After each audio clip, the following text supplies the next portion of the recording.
Verið velkomin í Hljómahöll, þar sem fullkomin aðstaða fyrir árshátíðir, veislur, ráðstefnur og viðburði af öllum stærðum og gerðum. Við þjónustum þinn viðburð frá A til Ö. Nánari upplýsingar á hljómahöll.is.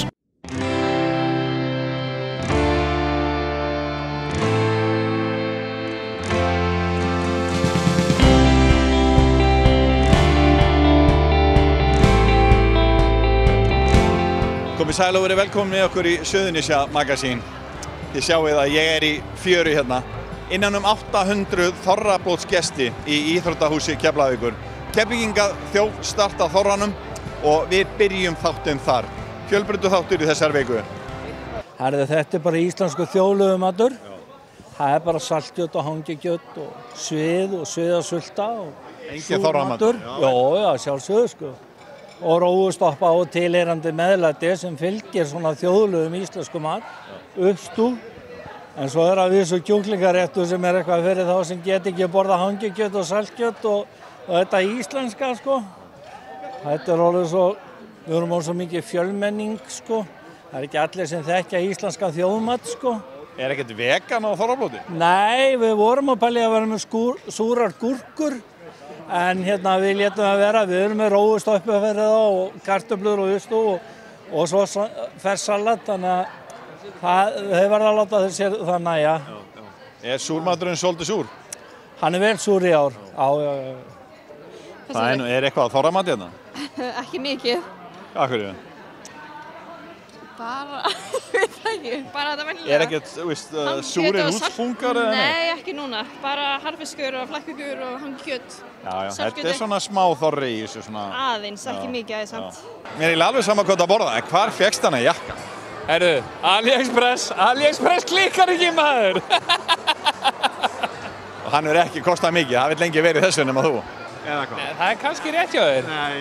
En ég held ég að þurft að blæða 7 skalli fyrir þetta sko. Þetta mun koma. Eftir 2-3 ár þá verða allir í svona. Ég held að ég sé svona áhrifavaldur á samfélagsmiðlum. Mér finnst nefnilega gaman að borða súrmat. Já, ég sé það. Það var nefnilega þess að þegar ég ólst upp var þið ömmu af í sveitinni á Kópaskeri, þá var ekkert rafmagn. Og þá var allir maturinn geymdur í eikatunnunum upp í Risi. Og þar var súrmaturinn geymdur og allir matur og þess vegna get ég þambað misu. Það nefnilega, þetta finnst mér það flottast að þessu. Já. Og svona hefðir að halda svona. Finnst þetta bara frábært að vera hér. Já. Og gaman á svona stóru Keflavíkur kvöldi? Þetta alveg frábært að hafa svona fjáröflum fyrir ungmennafélagið og KFK og körfuna. Kristján, þorrablót Keflavíkur, þetta bara orðið sennilega stærsta skemmtun á svæðinu á hverju ári? Ég held að sé alveg óhætt að fullera það að þetta eitthvað sem allir Keflvíkingar bíða eftir. Við reynum eins og við getum að fjölga, þannig að við getum tekið á móti sem flestu Keflvíkingu og okkur tókst það í ár. Við eins og þið sjáu í myndinni að þá erum við með matinn í B-sal og þetta 10. blótið og okkur tókst að stækka þetta enn einu sinni. Flott dagskrá. Geggjuð. Þó ég segi sjálfur frá. Við leggjum mikið upp á því. Ég sagði þetta í fyrra, við viðtalið þið Palli, að þetta eiginlega okkar leið til þess að þakka Keflvíkingum fyrir allan stuðning. Við erum ekki með happdrætti, við erum ekki með uppboð. Við erum með hátt miðaverð, við vitum það, en fólk að fá okkar fyrir það. Það þannig. Og það fer enginn ósáttur inn. Ég held ekki alveg fullyrt það. Við erum alltaf laugardaginn fyrir bóndadaginn og það tókst í ár og það líka bara fínt út af því að Njarðvík, Víðir, Grindavík eru öll með glæsileg þorrablót á svipuðum tíma. Ef við getum dreift þessu yfir allt, öll þorrablótin eru full, þá það bara flott. Þess vegna ákváðum við að vera alltaf viku fyrr. Þið þekki flest þessa konu hérna. Þetta ein mesta afrekskona í körfubolta á Íslandi, Anna María Sveinsdóttir. Svolítið stemming? Þetta bara geðveikt. Þetta bara alveg geggja sko. Og hvað á diskinum hjá þér? Það harfiskur, sviðasulta, kartöflur, rófustappa og súrupungar Já, og hákall. já. Hákallin er ómissandi. Ok, Geðveikur. þú ert svolítið þjóðleg og Já. já, Mér engin finnst reyndar kjúklingaréttur. Nei, ekki svoleiðis. Ég vil, á þorrablóti þá vil ég hafa þorramat. Já, einmitt. En ég er ekki mikið fyrir súrmat, en mér finnst pungarnir bestir. Já. Annars borða ég ekki súrt. Gaman að sjá alla keflingingana hérna. Herðu, veistu hvað, mér finnst það bara geggjað. Og þetta er bara, ég missi aldrei af þessu, nema eitt árið, en þú veist, ég bara missi aldrei að mér finnst bara gaman að hitta fólk og maður þekkir alla, allir komið til að skemmta sér og þetta er bara æðislegt.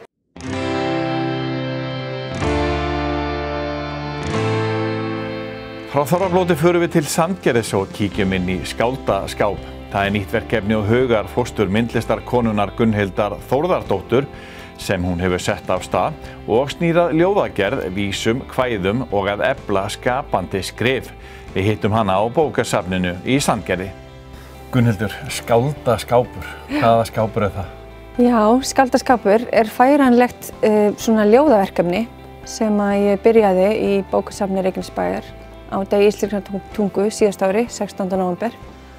Og þetta er búið að vera svona hugmynd hjá mér í mörg ár sem ég ákvað síðan bara hrindi í framkvæmd 1 fyrir 10 og ég vildi sem sagt, með þessi verkefni kynna bæði ljóðskáld eða líka skáld sem að skrifa örsögur eða eitthvað, smásögur og ýmislegt og sem sagt, fólk á Suðurnesjum sem hefur verið að skrifa. Ég vildi kynna þau og fá þau svona fram og þess vegna ákveði að kalla þetta skáldaskáp því þetta er svona orðaleikur þar sem að það er bæði skáldskapur og svo skáld að koma út úr skápnum.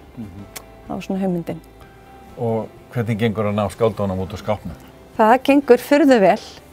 Ég hef fengið miklar viðtökur og ég er bara með e-mailadressu á Gmail, skáldaskapur@gmail.com og svo á Facebook og ég hef fengið mjög góð viðbrögð og ýmislegt bara margt, allt mjög skemmtilegt sem fólk er að senda mér, bæði smásögur, örsögur og ljóð. Þannig að já, bara mjög fín viðbrögð. Já, en ljóðið, hvernig er staðan á ljóðinu og þér? Hvernig stendur á því að þú hefur svona mikinn áhuga á þessu? Já, ég hef bara verið að skrifa ljóð alveg frá því að ég gat byrjað að skrifa. Bara í, þú veist, ég var 6-7 ára og byrjaði að skrifa minn fyrstu ljóð og ég hafði bara einhverja ofurtrú á sjálfur mér en ég gaf ekkert út fyrir árið 2013 og þá nefndi ég ekki lengur að vera skúfuskáld eða ungt skáld og vildi bara koma því frá mér og svo hef ég bara verið að gefa út bækur eftir það í kjölfarið. Og unnið til verðlauna, núna nýlega, ljóðaverðlaunin Ljósberin. Já. Hvað getur þú sagt okkur um það?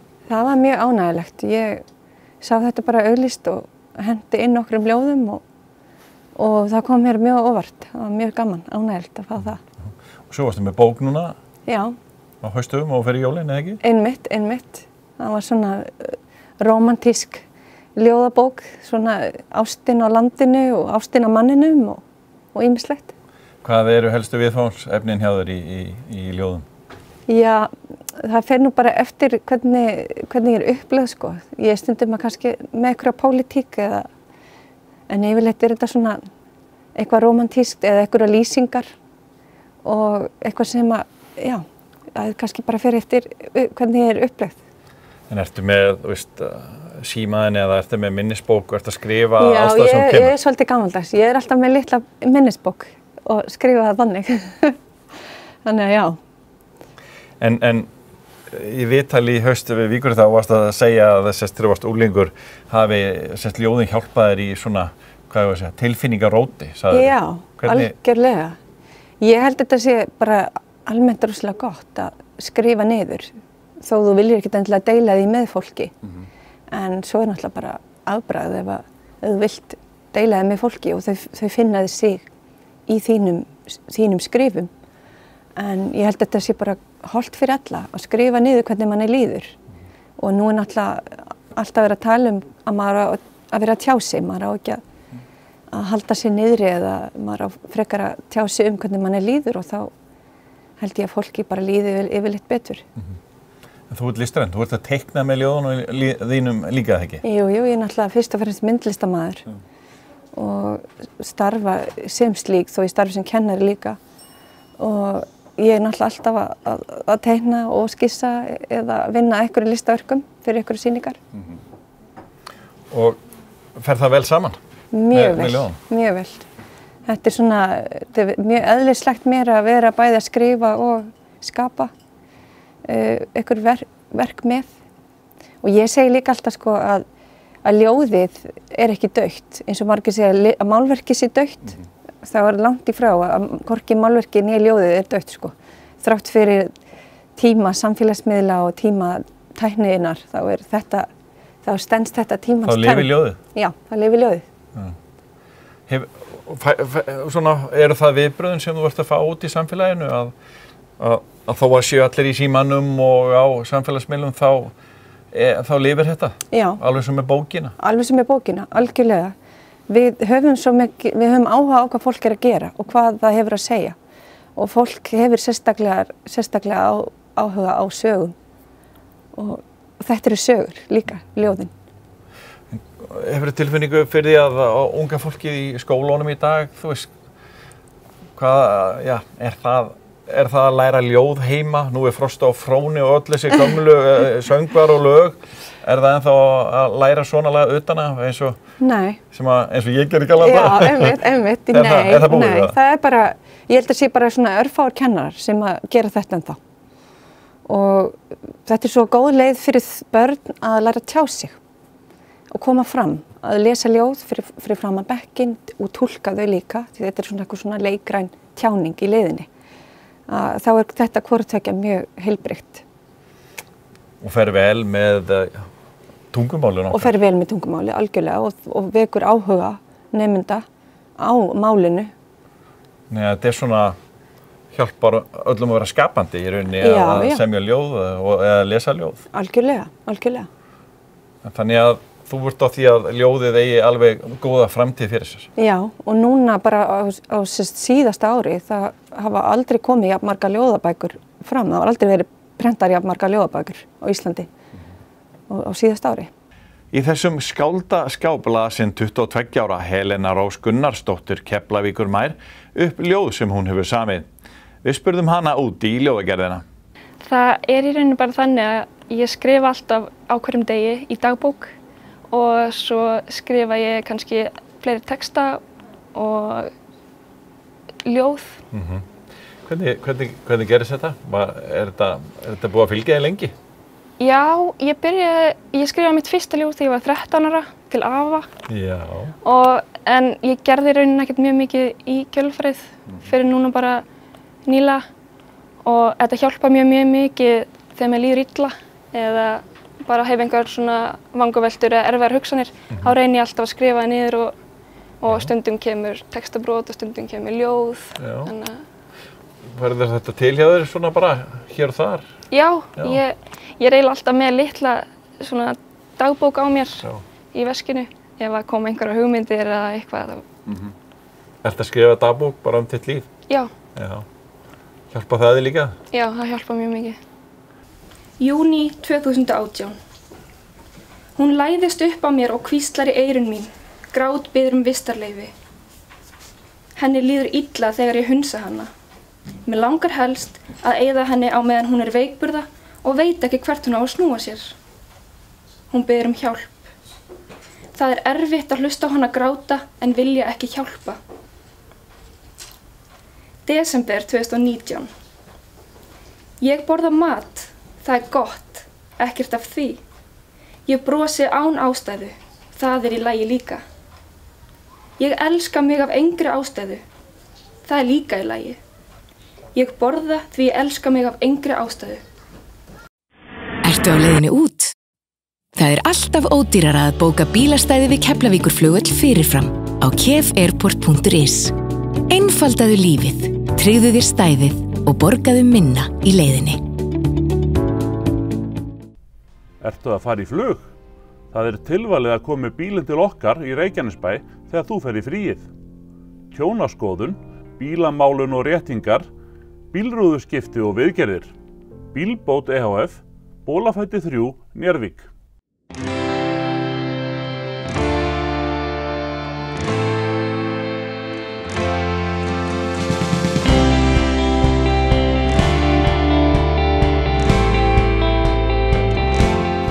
Komið sæl aftur.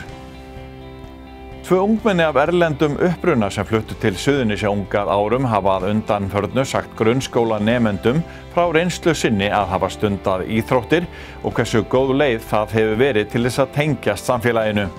Filoretta Osmani hefur búið á Íslandi frá fæðingu en foreldrar hennar voru flóttamenn sem komu frá Kosovo. Við hittum stúlkuna og spurðum hana út í íþróttirnar og hvernig það hefur verið að alast upp á Suðurnesjum. Jæja, Filoretta, segðu mér aðeins, hvernig komst þú til Reykjanesbæjar? Ég fæddist árið 2003 og við vorum fyrst búsett á Akureyri. Og mamma og pabbi komu hingað til landsins alveg fyrir 25 árum sem flóttamenn þegar stríðin alltaf byrjaði í Júgóslavíu. Og við komum frá Kosovo, síðan 2009-2010 þá fluttum við hingað til Njarðvíkur og við erum ennþá búsett bara hér á sama stað. Og hvernig hefur það verið? Það var alveg smá breyting sko, náttúrulega fyrstu 6 árin voru fyrir norðan, síðan komum við hingað og nýjir vinur og allt það, en bara ekkert eitthvað sem mér finnst neikvætt, bara allt. Í góða lagi? Já. Og hvað, fórstu í leikskóla eða varstu komin í skóla? Nei, ég var strax í fyrsta bekk. Já. Og í hvaða skóla varstu? Ég var í Njarðvíksskóla. Innan alla grænu Njarðvíkingana? Já, já. Hvernig var það? Bara strax leiðum að kom þá bara körfubolti, fótbolti, íþróttir, maður fann strax fyrir þessu. Já. Hvernig gekk að eignast vini? Mjög vel, það tóku bara allir manni með bara opnum höndum sko, það var ekkert eitthvað. Þú var ekkert fundið fyrir því svona í æskunni að þú væri útlendingur, innflytjandi? Nei, alls ekki. Ég hef ekki fundið fyrir því. Auðvitað, það kom alveg þegar maður tengist vinum, þá náttúrulega koma svona djókin á milli og allt það, en það var ekkert eitthvað sem satt innra með mér, það var ekkert, ég fann alls ekki fyrir því. Ertu ekki búin að skoða þessa sögu með stríðið og annað? Ég hef alveg, þegar ég var yngri þá hef ég náttúrulega alveg lesið það og maður lærði það alveg í samfélagsfræði í skólanum, en svo hef ég náttúrulega bara, mamma og pabbi hafa sagt mér mjög mikið þegar það byrjaði 1994, minnum mig, byrjaði eitthvað svoleiðis, og þá voru náttúrulega bara flestir náttúrulega að reyna að koma sér bara úr landi og búsetja sig bara alls staðar út allan heim. Þannig að þið ánægð að hafa komist til Íslands? Mjög, gríðarlega ánægð. Já, já. En segðu mér aðeins frá þér, hvernig gekk skólagangan og bara gaman í Njarðvíkurskóla? Já, auðvitað, þetta bara, ég kom inn í fyrsta bekk og það var bara strax sem ég eignaðist vini og vinkonur og síðan bara hélt þetta áfram í 10. bekk, þetta var bara betra og betra og síðan byrjaði ég í íþróttunum, byrjaði í körfubolta í 3. bekk, tók síðan samt alveg 1 ár í fríi, tók smá pásu inn á milli, byrjaði samt aftur og hélt áfram þangað til 10. bekk, en síðan þurfti ég að hætta vegna náramisla sem voru að trufla mig mjög mikið í íþróttinni. Og það var það sem ég myndi segja bara, kannski ekki beint bjargaði mér, en hjálpuði mér bara mjög mikið. Það var að komast í íþróttirnar og þar tengdist maður vinum ennþá meira bara og var alltaf með þeim náttúrulega og bara minningarnar og allt þetta. Þetta var bara miklu stór hluti sem bættist við. Þannig að þú ert að því að íþróttirnar hafi hjálpað þér mjög mikið að eignast vini og svona bara aðalagast. Já, akkurat, og ég meina núna bara í framhaldsskóla sem ég í Vestló þá var ég fyrst alveg bara ok, er einhver annað sem ég mun þekkja, en síðan bara ég keppti á móti henni og hún í Haukum. Það náttúrulega bara íþróttin, þetta er svo vítt og breitt að þetta hjálpar manni bara á ýmsum vegum. Þú ert með mjög góða sögur úr íþróttunum og hvernig þú hefur svona, ánægð með þá þróun sem á sér stað að eignast vini og vera að keppa og öðlast sjálfstraust og allt þetta.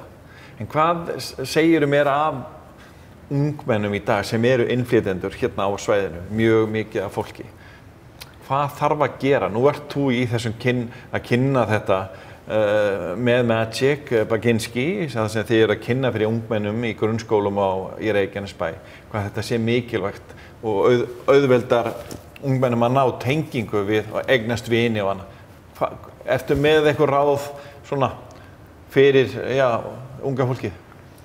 Já, sko þegar við vorum bara núna fyrir nokkrum dögum þegar við vorum að kynna þetta þá náttúrulega reyndi ég að taka svona persónulega sögur og reyna svona að ná athyglinni í krakkana og vera bara já, ok, ná athyglinni hjá þeim með svona sögunum sem ég hef bara sjálf lent í.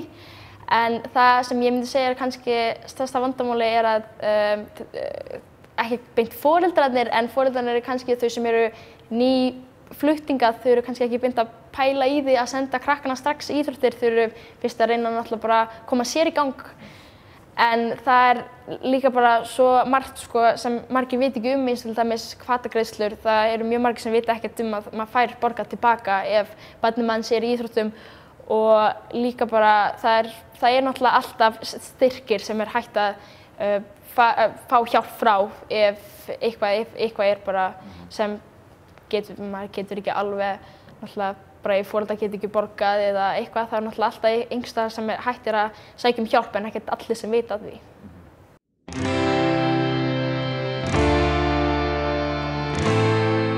Fasteignamarkaðurinn á Suðurnesjum hefur verið á fleygiferð á undanförnum árum og íbúafjölgunin fordæmalaus. Frá 2013 hafa 6.500 nýir íbúar flust til Suðurnesja og langflestir til Reykjanesbæjar. Bygging íbúða og húsa tók mikinn kipp á sama tíma en það hverfi sem hefur vaxið hvað hraðast eru innri Njarðvíkur í Reykjanesbæ. Þar nú til sölu fjölbreytt úrval íbúða hjá mörgum aðilum. Við hittum Helgu Pálsdóttur fasteignasala á Reykjavík og skoðuðum íbúðir sem hún að selja en hún hefur selt mikið af eignum á svæðinu og segir áhugann mikinn hjá fólki utan svæðisins. Helga, hvað getur sagt okkur þessar íbúðir? Herðu, þessar íbúðir eru sko, þetta er sem sagt 3 einingar hérna. Þetta eru sem sagt 4 íbúðir í hverju húsi. Þetta eru 2 stærðir. Þær eru allar með sér inngangi. Neðri íbúðirnar eru 108 fermetrar með innangengum bílskúr. Efri hæðirnar eru líka 3 herbergja með sér inngangi og bílskúr. Og þar er aðeins aukin lofthæð og þar eru við 130 fermetra stærðir.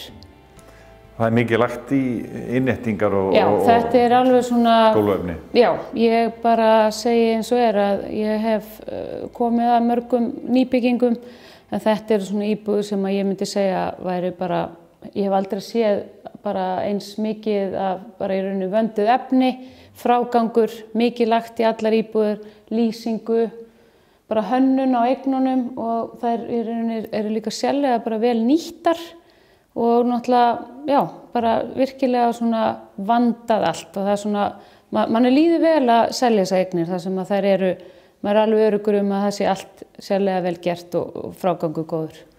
Það er ótt að segja að það voru mikil breyting á fasteignamarkaðnum, hvað það varðar, að það er farið að skila íbúðunum bara fullbúnum, það er að flytja inn með rúmi og kaffivélina og maður getur bara að byrja að sofa. Já, það er nefnilega nákvæmlega eins og þessar íbúður þær eru fullmálaðar, þær koma með öllum ljósum og þetta er lýsinguhönnun frá Lumex, þetta eru vöndu gólfefni, það fylgja öll tæki, þú veist, innbur, ískápur, frystir, uppþvottavél.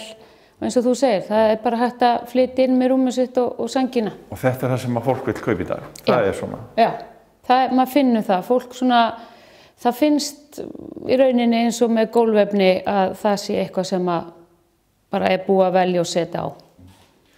Hverjir eru svona helstu viðskiptavinirnir? Er unga fólki að kaupa þessari íbúðir eða er þetta á öllum aldri? Já, mér finnst sko þeir sem eru að kaupa, það er yngra fólki, það er svona minni eigninnar þessar sem við stöndum hérna í núna sem eru 108 fermetrar. Það eru svona yngra fólki sem er meira að skoða þær og svo er eldra fólkið að skoða meira íbúðunar á efri hæðunum þar sem þær eru náttúrulega stærri og bara kannski hentar frekar fólki sem er ekki með börn.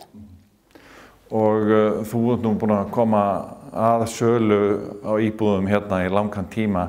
Hvaða tilfinningu hefur þú fyrir þessu svæði hérna innri í Njarðvík í Reykjanesbæ? Já, ég hef mjög góða tilfinningu fyrir því. Skólinn er náttúrulega hérna við hliðina og það er að bætast mikið í þjónustu hérna. Náttúrulega það er mikið af fólki úr Hafnarfirði, Kópavogi og auðvitað fólki sem býr hér sem er kannski aðeins að minnka við sig úr stærri íbúðum eða húsum og fólk sér kostum við það að þetta er ekki nema 20 mínútna fjarlægð frá Hafnarfirði og fólk er bara að sjá það að við náttúrulega bæði ert að fá miklu meira fyrir peningin og margir vinna upp á velli eða vinna í Hafnarfirði, þannig að þetta er alveg tilvalið fyrir fólk sem vill bara fá vandaðar íbúðir og á góðu verði. Hér erum við komin á efri hæðirnar. Hér er náttúrulega meiri lofthæð heldur en á neðri íbúðunum.